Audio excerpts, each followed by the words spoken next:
Hello to all, मैं Rajneesh Kumar, UB biology classes. आज हम लोग इस वीडियो सेगमेंट के माध्यम से पढ़ेंगे ए सेक्सुअल एवं सेक्सुअल रिप्रोडक्शन में अंतर। क्या अंतर है ए सेक्सुअल एवं सेक्सुअल रिप्रोडक्शन में? Mention here difference between A sexual and sexual reproduction. अगर आप हिंदी लिखना चाहें तो इसका लिखें कि लैंगिक एवं अलैंगिक जनन में अंतर। वन साइड ए सेक्सुअल रिप्रोडक्शन मेंशन है, दूसरे साइड सेक्सुअल रिप्रोडक्शन मेंशन है, और दोनों में क्या अंतर है वो इस प्रकार है। आप लोग पूरे वीडियो को देखेंगे और अंतर स्पष्ट कर पाएंगे। फर्स्ट जो यहां टर्म लिखा हुआ है वो है, इसमें सिंगल पेरेंट या इंडिविजुअल भाग लेता है, अर्थात यह यूनिपेरेंटल होता है। जब एक सिंगल पेरेंट इन्वॉल्व होते हैं रिप्रोडक्शन की क्रिया में तो उसे यूनिपेरेंटल कहा जाता है। इसमें गैमेट फॉर्मेशन अर्थात स्पर्म एवं ओवम का निर्माण नहीं होता है। स्पर्म मेल गैमेट को डिनोट करते हैं और ओवम फीमेल गैमेट को डिनोट करते हैं। फर्टिलाइजेशन की क्रिया नहीं होती है। जब स्पर्म एवं ओवम का मैटिंग होता है तो उसको हम लोग फ्यूजन या संलयन कहते हैं, जिसे फर्टिलाइजेशन के रूप में जाना जाता है। इसमें जायगोट या युग्मनज, जायगोट का हिंदी होता है युग्मनज, का निर्माण नहीं होता है और ए सेक्सुअल रिप्रोडक्शन द्वारा उत्पन्न संतान को क्लोन कहा जाता है। क्लोन इसलिए कहा जाता है कि यह अपने पेरेंट से जिससे यह उत्पन्न होते हैं मॉर्फोलॉजिकली रूप से एवं जेनेटिकली आकारिकीय रूप से तो समान होते ही हैं, लेकिन आनुवांशिकीय रूप से भी समान होते हैं। इसीलिए इसे क्लोन कहा जाता है, एक पुंजक कहा जाता है या हूबहू कहा जाता है। इसमें माइटोसिस समसूत्री प्रकार का सेल डिवीजन पाया जाता है। कहने का मतलब है कि एक कोशिका विभाजित होती है, दो पुत्री कोशिकाओं का निर्माण होती है, लेकिन पुत्री कोशिकाओं में गुणसूत्र या क्रोमोसोम का नंबर मातृ कोशिका के बराबर होती है। यहां हम लोग समझें कि यह एक यूनिसेलुलर एवं यूकैरियोटिक अमीबा का चित्र है। तो यहां इससे दो अमीबा इस प्रकार से बनेंगे, लेकिन ये मदर सेल हो गया, मदर सेल, या इसको पेरेंट बॉडी भी बोल सकते हैं हम लोग, पेरेंट बॉडी। तो यहां ये जो डिवाइड होकर के दो डॉटर अमीबा का निर्माण किया है, इसमें जो जेनेटिक मटेरियल है और इसमें जो जेनेटिक मटेरियल है दोनों समान है। अभी इसके कंटेंट में कोई अंतर नहीं है। या आप समझे तो माइटोसिस क्या होता है, जैसे यह एक ह्यूमन सोमैटिक सेल है जिसमें 46 क्रोमोसोम का नंबर है और ये दो डॉटर सेल का निर्माण करेंगे, तो यहां पर भी 46 और 46 क्रोमोसोम नंबर आएंगे। इसी को माइटोसिस कहा जाता है। अर्थात आप कह सकते हैं कि that type of cell division under which one mother cell divided into two daughter cell but chromosome number is the same कहने का मतलब है जो सेल डिवाइड होता है उसको मदर सेल कहा जाता है, और डिवीजन के फलस्वरूप जो सेल्स बनते हैं उसको डॉटर सेल्स कहा जाता है। सो इसमें माइटोसिस प्रकार का सेल डिवीजन पाया जाता है। नेक्स्ट पॉइंट देखें, इसमें रिप्रोडक्शन रेट काफी अधिक होता है। इस सेक्सुअल रिप्रोडक्शन में कम समय में अधिक से अधिक संतान उत्पन्न किया जा सकता है, इसीलिए कहा जाता है कि इसमें रिप्रोडक्शन रेट काफी अधिक होता है या तेज होता है। जैसे वायरस का चर्चा करें तो वायरस नॉन लिविंग है, लेकिन जैसे ही वह लिविंग सेल के अंदर प्रवेश कर गया तो वह लिविंग सेल के मशीनरी को यूज करके 2 मिनट के अंतर्गत लगभग 2 से 2.5 लाख वायरस को उत्पन्न कर देते हैं। तो काफी 2 मिनट के अंतर्गत 2 से 2.5 लाख वायरस जब उत्पन्न हो जाए तो काफी तेज हो गया। यहां मनुष्य के केस में या सेक्सुअल रिप्रोडक्शन करने वाले जीव के केस में गेस्टेशन पीरियड होता है, गर्भावधि होता है, उसको पार करना होता तब एक शिशु का बर्थ होता, लेकिन यहां वो नहीं, यहां केवल मिनट में, या आप कह लो कि ऐसे समझे ईस्ट जो है वो 90 मिनट में डिवाइड कर जाता है, जबकि एक वुमेन के सेल को डिवाइड होने में 24 घंटे का समय लगता है। तो 90 मिनट और 24 घंटा बहुत का अंतर है। वहां अगर एक ईस्ट को 2 ईस्ट में बदलना है तो वो 90 मिनट के अंतर्गत बदल जाएंगे, लेकिन एक कोशिका को अगर 2 कोशिका में डिवाइड होना है तो यहां पर काफी लंबा समय लगता है, 24 घंटे का। अब स्पर्म एवं ओवम के मैटिंग से सेक्सुअल रिप्रोडक्शन के अंतर्गत जायगोट का निर्माण होता है। जायगोट में एक विशेष प्रकार का माइटोसिस ही होता है जिसको क्लीवेज कहते हैं। तो अब क्लीवेज के अंतर्गत सेल का नंबर बढ़ेगा, सेल का नंबर बढ़ेगा, लेकिन सेल का आकार नहीं बढ़ेगा, तो उसको क्लीवेज कहा जाता है। सो आगे हम लोग पढ़ेंगे, जब एम्ब्रियोनिक डेवलपमेंट पढ़ेंगे वहां तो पढ़ेंगे हम लोग, इसीलिए हम बेसिक से शुरू किए हैं ताकि ह्यूमन रिप्रोडक्शन जो चैप्टर है उसको समझने में हम लोगों को कहीं से भी कोई परेशानी ना आए। तो इसमें क्या हो गया, रिप्रोडक्शन रेट काफी अधिक होता है। इस रिप्रोडक्शन द्वारा उत्पन्न संतान में वेरिएशन नहीं पाया जाता है, अतः यह इवोल्यूशन की दृष्टि से अच्छा नहीं है, जैव विकास की दृष्टि से यह अच्छा नहीं। अब देखिए, ये सेक्सुअल रिप्रोडक्शन द्वारा जो उत्पन्न संतान होते हैं उसमें पेरेंट बॉडी, एक ही पेरेंट बॉडी का जेनेटिक मटेरियल दोनों संतान में चले जाते हैं। यहाँ एक अमीबा से 2 अमीबा का निर्माण हुआ और दोनों में, उस अमीबा में, मदर सेल में या पेरेंट बॉडी में जो कैरेक्टर था वही कैरेक्टर इन दोनों में गया, तो यहाँ पर कोई वेरिएशंस देखने को नहीं मिलता, कोई विभिन्नताएं नहीं होती है। लेकिन ह्यूमन के केस में या सेक्सुअल रिप्रोडक्शन करने वाले जीव के केस में ऐसा नहीं है। यहां पर हम लोग देखें तो स्पर्म एवं ओवम, स्पर्म एवं ओवम दोनों गैमीट हैं। स्पर्म मेल गैमीट को डिनोट करता है और ओवम फीमेल गैमीट को डिनोट करता है, और जब दोनों आपस में मिलते हैं तो इस क्रिया को हम लोग फर्टिलाइजेशन कहते हैं। और ये भी हैप्लॉइड होते हैं, स्पर्म हैप्लॉइड गैमीट है, ये मेल गैमीट है और ये फीमेल गैमीट है।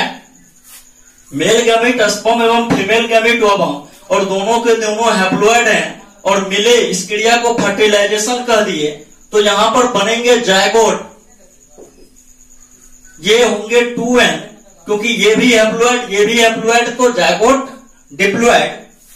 तो यहां पर स्पर्म से 50% कैरेक्टर इस जायगोट में आएंगे और ओवम से 50% कैरेक्टर इस जायगोट में आएंगे, और जब दोनों मिलेंगे तो कुछ न कुछ विभिन्नताएं उत्पन्न होगी। Please wait.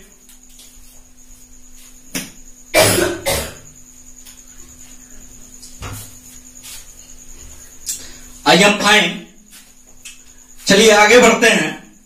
तो यहां वेरिएशंस होंगे और जो इवोल्यूशन के दृष्टिकोण से अच्छे होते हैं। आगे भी मेंशन है, देखें। और एक बात याद रखेंगे, इस रिप्रोडक्शन में कुछ जीवों में पेरेंट बॉडी विलुप्त हो जाते हैं। इस रिप्रोडक्शन में कुछ जीवों में, सभी जीवों में नहीं, लेकिन कुछ जीवों में पेरेंट बॉडी क्या होते हैं, विलुप्त हो जाते हैं। जैसे अमीबा में, यहां जब एक अमीबा से दो अमीबा बनेंगे तो ये अमीबा जो था पेरेंट बॉडी वो गायब हो जाएंगे, विलुप्त हो जाएंगे। सेक्सुअल रिप्रोडक्शन के बारे में हम लोग अध्ययन करें तो यहां पता चलता है कि इसमें टू पेरेंट्स या इंडिविजुअल हम लोग समझ रहे हैं ना, किसी भी स्पेसीज के सिंगल मेंबर को इंडिविजुअल, हिंदी के अंतर्गत इसको हम लोग व्यष्टि बोलते हैं। हिंदी के अंतर्गत इसको इंडिविजुअल शब्द को व्यष्टि बोलते हैं। या देखें तो ऑपोजिट सेक्स विपरीत लिंग, अर्थात एक मेल तो दूसरा फीमेल, एक मेल एवं दूसरा क्या हो, फीमेल भाग लेता, अर्थात यह बायपैरेंटल होता।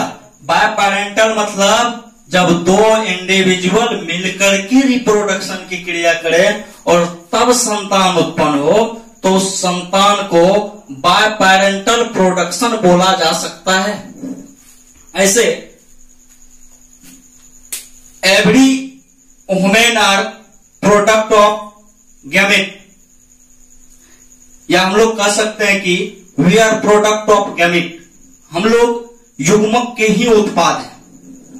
सो आगे ह्यूमन रिप्रोडक्शन का जो बेसिक फंडा है वो गैमेट पर ही है, जायगोट पर ही है, और वही जायगोट 9 मंथ तक डेवलप करता है यूटिरस के अंदर, और एक शिशु का बर्थ होता है जिसको हम लोग पार्चुरेशन कहते हैं। सो आगे पढ़ेंगे तो यहां बस इतना जाने, जो हम बोले ये यूनिवर्सल ट्रुथ है, सत्य है ये कि सभी मनुष्य गैमेट के प्रोडक्शन हैं या स्पर्म एवं ओवम से मिलकर ही बने हुए हैं। तो स्पर्म एवं ओवम को जब गैमेट कहते हैं तो मनुष्य किसके उत्पाद हैं, गैमेट के उत्पाद हैं। तो आगे जाने हम लोग इसमें गैमेट फॉर्मेशन अर्थात गैमेटोजेनेसिस, गैमेट बनने की प्रक्रिया को गैमेटोजेनेसिस कहते हैं, या युग्मक बनने की प्रक्रिया को युग्मक जनन कहते हैं हिंदी के अंतर्गत। अर्थात स्पर्म एवं ओवम का निर्माण होता है, स्पर्म एवं ओवम का निर्माण होता है। इसमें फर्टिलाइजेशन होता है, देखिए इसमें निषेचन भी होता है एवं जायगोट का निर्माण भी होता है। जब निषेचन होगा तो प्रोडक्ट क्या बनेंगे, जायगोट बनेंगे। और याद रखेंगे ऑब्जेक्टिव के लिए हमेशा zygote are diploid, gamete are haploid, चाहे गैमेट मेल गैमेट हो या फीमेल गैमेट हो, दोनों के दोनों गैमेट वर्ड आए और अगर उसका प्लॉयडी नंबर पूछा जाए, गुणिता स्तर पूछा जाए उसका, तो gamete always haploid, zygote always diploid. So आगे बढ़े हम लोग। सेक्सुअल रिप्रोडक्शन द्वारा उत्पन्न संतान को, देखिए लैंगिक जनन द्वारा जो संतान उत्पन्न होते हैं उसके लिए कई वर्ड प्रयोग में आते हैं, जैसे offspring, baby, progeny, infant, child, young ones इत्यादि। कहने का मतलब सभी का मतलब जो है यहां पर ऑफस्प्रिंग कहें आप, बेबी कहें, प्रोजेनी कहें, इन्फेंट कहें, चाइल्ड कहें या यंग वंस कहें, तो इस सबका मतलब जो होता है वो होता है बच्चा, बच्चा या शिशु या संतान। तो आगे बढ़े हम लोग। इसमें माइटोसिस एवं मियोसिस दोनों प्रकार का सेल डिवीजन पाया जाता है। तो हम लोग जानते हैं कि हम लोगों के पास दो प्रकार के सेल हैं, दो प्रकार के सेल, एक को कहा जाता है सोमैटिक सेल, दैहिक कोशिका, जिससे हम लोगों का शरीर बना हुआ है, बॉडी बना हुआ, और एक होता है जर्म सेल, जनन कोशिका, जो गैमेट का प्रोडक्शन करेंगे, स्पर्म एवं ओवम का निर्माण करेंगे। तो माइटोसिस होगा केवल सोमैटिक सेल में, दैहिक कोशिका में, या प्लांट के केस में आप कहेंगे तो कायिक कोशिका में केवल माइटोसिस, एवं मियोसिस होगा तो केवल और केवल जर्म सेल में। सो गैमेटोजेनेसिस जब हम लोग पढ़ेंगे तो वहां पर देखेंगे कि गैमेटोजेनेसिस में माइटोसिस एवं मियोसिस दोनों सेल डिवीजन पाए जाते हैं, तो वहां चर्चा करेंगे डिटेल से। अगला पॉइंट देखें, इसमें रिप्रोडक्शन रेट धीमी होता है। अब मान लें कि एक मनुष्य को संतान उत्पन्न करना है तो सबसे पहले गैमेट का प्रोडक्शन होगा, उसके बाद फर्टिलाइजेशन होंगे, जायगोट बनेंगे, जायगोट यूटिरस से इम्प्लांट करेंगे, निषेचन के 7वें दिन जायगोट यूटिरस से चिपक जाता है, इसी क्रिया को इम्प्लांटेशन कहते हैं। फिर जैसे ही जायगोट चिपका उसको एम्ब्रियो कहना हम लोग प्रारंभ कर देते हैं, क्योंकि वहां पर क्लीवेज होता है और डिवाइड हो जाता है, वो जायगोट डिवाइड हो जाते हैं आउटर ट्रोफोब्लास्ट और इनर सेल मास में, तो आगे वहां चर्चा करेंगे हम लोग। अब उस एम्ब्रियो का प्रॉपर 9 मंथ तक डेवलपमेंट होगा, 9 महीना का समय लगेगा जायगोट से शिशु बनने में। तो धीमे हो गया ना, यहां पर वायरस आपके अंदर घुसा और अपना 2 मिनट के अंतर्गत 2 लाख कॉपीज तैयार कर लिया, तो तेज हो गया ना उसका रिप्रोडक्शन रेट, और ह्यूमन का धीमे। सभी लैंगिक जनन करने वाले जीव का रिप्रोडक्शन रेट एसेक्सुअल की अपेक्षा कम होता है। तो यहां जाने हम लोग इस रिप्रोडक्शन द्वारा उत्पन्न संतान में वेरिएशन, विभिन्नताएं पाए जाते हैं, अतः यह एवोल्यूशन के दृष्टि से अच्छा होता है। क्यों एवोल्यूशन की दृष्टि से अच्छा है और क्यों इसमें वेरिएशंस होते हैं? तो देखिए यहां पर जो कैरेक्टर है मदर पक्ष से एवं फादर पक्ष से आते हैं, तो मान लेते हैं कि फादर के पास